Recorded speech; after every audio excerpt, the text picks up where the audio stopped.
Bismillahirrahmanirrahim. Assalamualaikum warahmatullahi wabarakatuh. Sebelumnya perkenalkan, nama saya Muhammad Darda Alilali.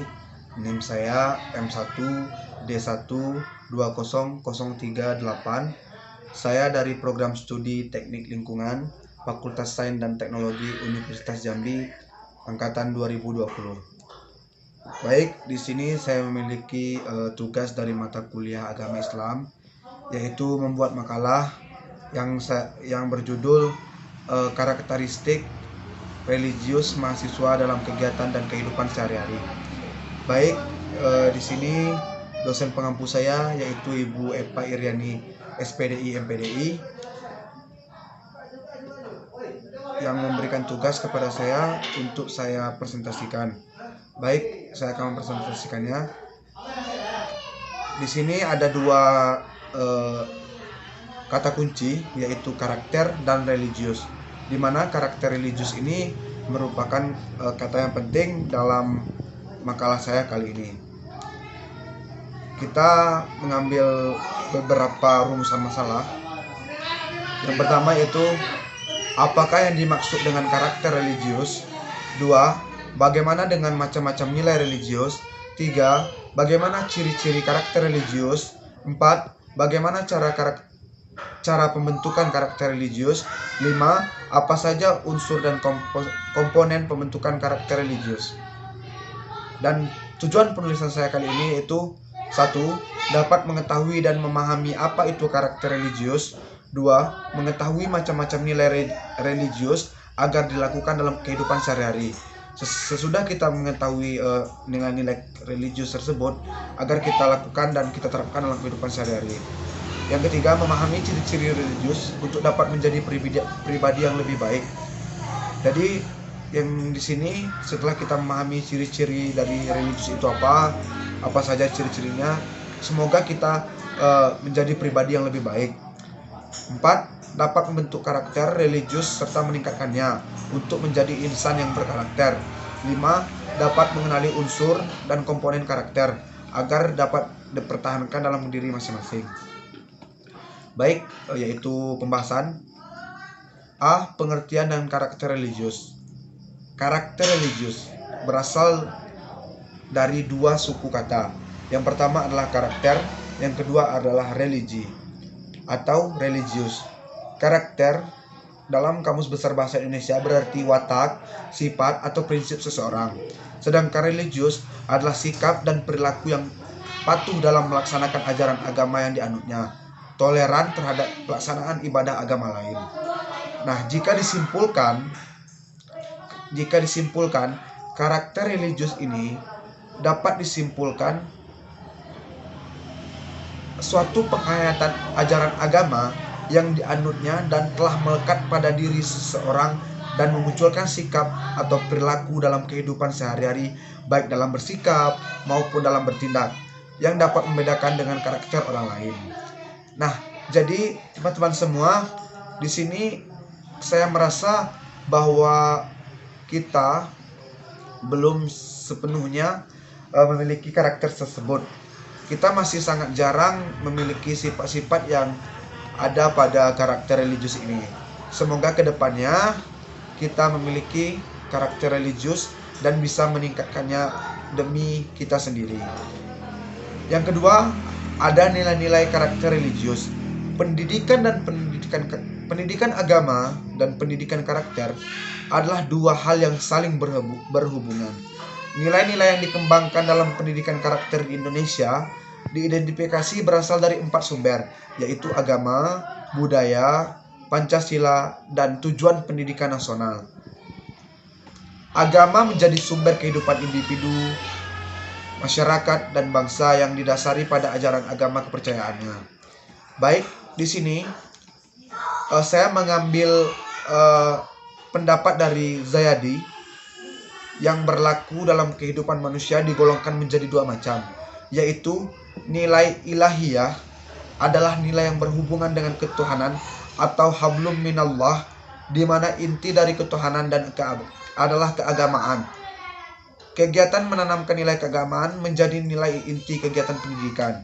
Nah, berikut contoh-contoh dari nilai-nilai ilahiyah menurut Zayadi, yaitu yang pertama ada iman, yaitu sikap batin yang penuh dengan kepercayaan kepada Allah Subhanahu wa taala. Dua, Islam, yaitu sebagai kelanjutan dari iman, maka sikap pasrah kepadanya dengan meyakini bahwa apapun yang datang dari Allah mengandung hikmah kebaikan pasrah kepada Allah. Tiga, ihsan, yaitu kesadaran yang sedalam-dalamnya bahwa Allah senantiasa hadir atau berada bersama kita dimanapun kita berada. Yang keempat ada takwa, yaitu sikap menjalankan perintah Allah dan menjauhi larangannya. Lima, ikhlas, yaitu sikap murni dalam tingkah laku dan perbuatan tanpa pamrih, semata-mata mengharapkan ridho dari Allah. Tawakal, yaitu sikap yang senantiasa bersandar kepada Allah dengan penuh harapan kepada Allah Subhanahu wa taala. 7, syukur, yaitu sikap dengan penuh rasa terima kasih atas penghargaan terhadap nikmat yang Allah karuniakan kepadanya. Yang kedua ada nilai insaniyah. Nilai insaniyah ini adalah nilai yang berhubungan dengan sesama manusia atau hablum minan nas, yang berisi budi pekerti. Berikut adalah hal-hal yang tercantum pada nilai-nilai insaniyah. Yang pertama, seperti yang kita tahu, silaturahim, yaitu petalian rasa cinta kasih antara sesama manusia. Barang siapa yang tali silaturahimnya masih tersambung, ia akan mendapatkan keberkahan dunia dan akhirat.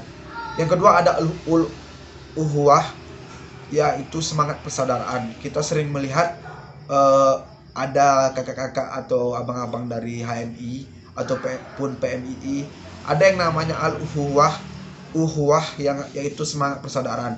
Mereka menganggap semua yang berada di dalamnya adalah saudara-saudara mereka. Yang ketiga ada al-musawwah, yaitu pandangan bahwa harkat dan martabat semua manusia adalah sama. Yang dimana di sini kita diharapkan untuk tidak memandang orang lain itu secara rendahan atau remeh. Yang keempat adalah al-adalah, yaitu wawasan yang seimbang. Yang kelima ada husnuzan, yaitu berbaik sangka kepada sesama manusia. Yang keenam ada tawadu, yang berarti sikap rendah hati. Al-wafa, yaitu tepat janji. Insyirah, yaitu lapang dada. Nah, di sini sebenarnya masih ada banyak lagi nilai-nilai yang terkandung di dalam al-insiyah ini, yaitu nilai-nilai yang berhubungan dengan hablum minan nas.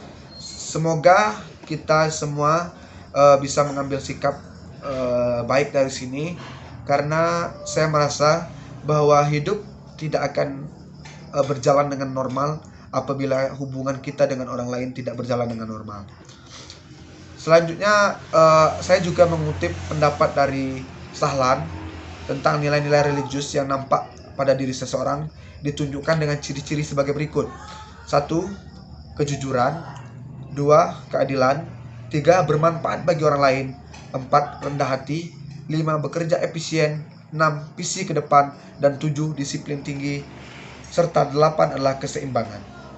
Keseimbangan yang dimaksud mungkin adalah antara sifat religius dan hidupnya itu seimbang, sehingga hidupnya itu berjalan dengan layaknya normalnya, atau seperti orang-orang yang melaksanakan religiusitas. Yang selanjutnya ada ciri-ciri karakter religius. Saya di sini mengutip pendapat dari Raharjo dalam bukunya yang mengemukakan tentang ciri-ciri kematangan beragama pada seseorang. Di antaranya yaitu 1. Keimanan yang utuh. Orang yang sudah matang beragama mempunyai keunggulan. Di antaranya adalah mereka keimanannya kuat, berakhlakul karimah dengan ditandai sifat amanah, ikhlas, tekun, disiplin, dan bersabar. Pada dasarnya orang yang matang beragama sudah berperilaku sehari-hari senantiasa dihiasi dengan akhlakul karimah. Jadi orang-orang yang mempunyai keimanan yang utuh itu pada dasarnya mereka sudah melaksanakan dalam kehidupan sehari-hari dengan akhlakul karimah. Yang kedua ada pelaksanaan ibadah yang tekun. Keimanan tanpa ketaatan beramal dan beribadah adalah sia-sia. Seseorang yang berpribadi luhur akan tergambar jelas keimanannya melalui perbuatannya. Nah, di sini kita diharapkan untuk selalu beramal dengan baik perbuatan amal yang baik dalam kehidupan sehari-hari sesuai dengan syariat Islam. Di sini saya juga mengutip firman Allah Quran surah Az-Zariyat, dan aku tidak menciptakan jin dan manusia melainkan supaya mereka menyembahku. Jadi Allah tidak menciptakan kita maupun bangsa jin atau sejenisnya kecuali untuk menyembah Allah. Yang ketiga ada akhlak mulia. Ya, suatu perbuatan dinilai baik bila sesuai dengan ajaran yang terdapat dalam Al-Quran dan Sunnah. Sebaliknya, perbuatan nilai buruk apabila bertentangan dengan Al-Quran dan Sunnah. Akhlak mulia bagi seseorang yang telah matang keagamannya merupakan manifestasi keimanan yang kuat.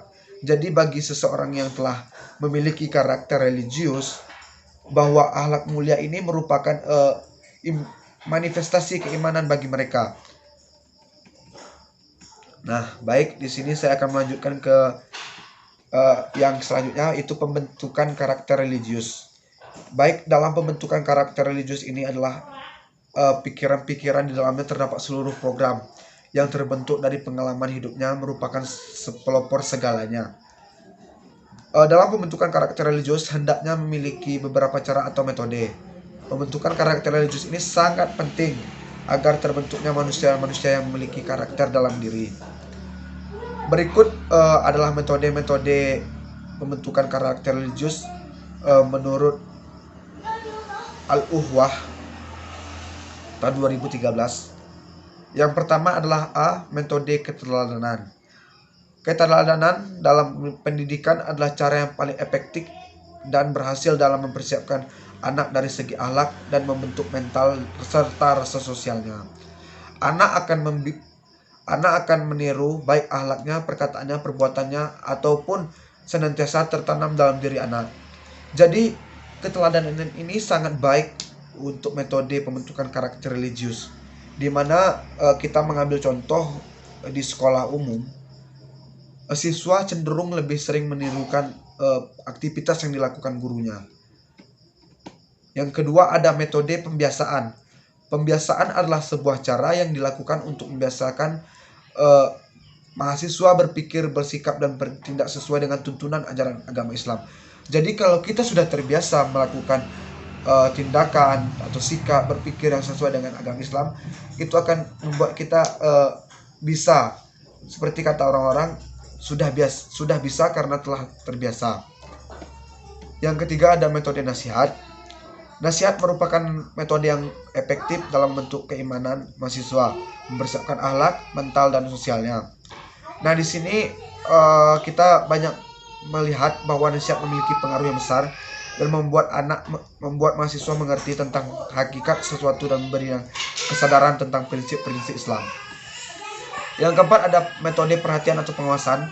Maksud dari pendidikan perhatian adalah senantiasa mencurahkan perhatian penuh, mengikuti perkembangan dan pengawasan, membentuk akidah akhlak, mengawasi kesiapan mental, rasa sosialnya, dan juga terus mengecek keadaannya dalam keadaan fisik maupun intelektualnya.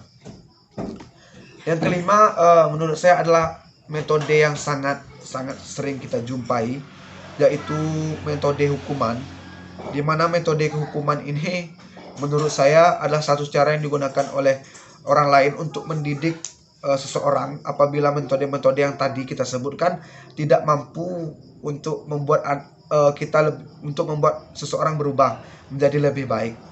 Saya rasa metode hukuman ini tidak terlalu efektif menurut saya. Terkadang orang-orang memiliki kerasnya hati, tetapi mereka memiliki kemauan. Dan selanjutnya kita lanjutkan dengan unsur-unsur dan komponen pembentukan karakter religius. Baik secara psikologis dan sosiologis, manusia terdapat hal-hal yang berkaitan dengan terbentuknya karakter, terutama karakter religius. Yang pertama mungkin ada sikap. Sikap mungkin kita sudah tahu, sikap merupakan bagian dari karakter, bahkan dianggap cerminan karakter seorang tersebut.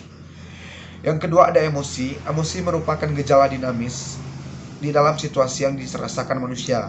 Kita mungkin sering merasakan emosi, contohnya adalah menangis, marah, dan sebagainya. Yang ketiga adalah kepercayaan. Kepercayaan merupakan komponen kognitif manusia dari faktor sosio maupun psiko. Kepercayaan bahwa sesuatu itu benar adalah dasar bukti, sugesti otoritas, pengalaman, dan institusi sangatlah penting dalam membangun watak dan karakter manusia. Yang keempat adalah kebiasaan dan kemauan.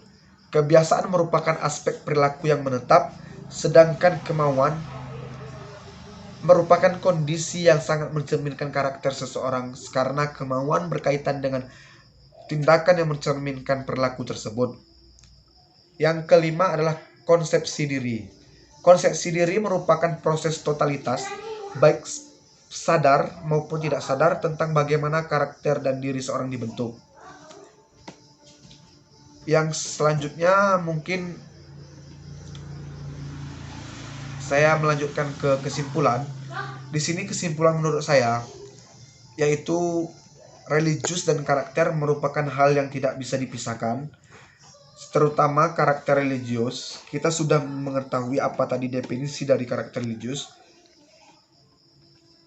yaitu penghayatan ajaran agama yang dianutnya dan telah melekat pada diri seseorang dan memunculkan sikap atau perilaku dalam kehidupan sehari-hari, baik bersikap maupun bertindak. Nah, pendidikan agama dan pendidikan karakter, keduanya saling berhubungan, sangat penting, dan bahkan menurut saya sebagai pembentukan generasi yang lebih baik, karena di dalamnya terdapat ya tadi nilai ilahiyah, yaitu nilai hablum minallah, yaitu hubungan manusia kepada Allah, dan hablum minanas, hubungan manusia sesama dengan manusia. Saran saya, sekarang ini masih banyak karakter yang merosot dalam diri masing-masing manusia, terutama karakter religius. Hal ini seharusnya menjadi kesadaran bersama agar tidak memiliki pengaruh buruk terhadap hidup yang akan kita jalani ke depannya. Kita harus kembali mendekatkan diri kepada Allah Subhanahu wa taala dan memperbaiki hubungan kepada sesama manusia. Sekian video dari saya. Mohon maaf apabila ada kesalahan. Maklumlah, saya merupakan seseorang yang jauh dari kata sempurna, masih banyak belajar dan perlu saran maupun kritik dari kalian semua. Dan kepada dosen pengampu saya mohon maaf apabila ada kesalahan. Saya tutup. Wassalamualaikum warahmatullahi wabarakatuh.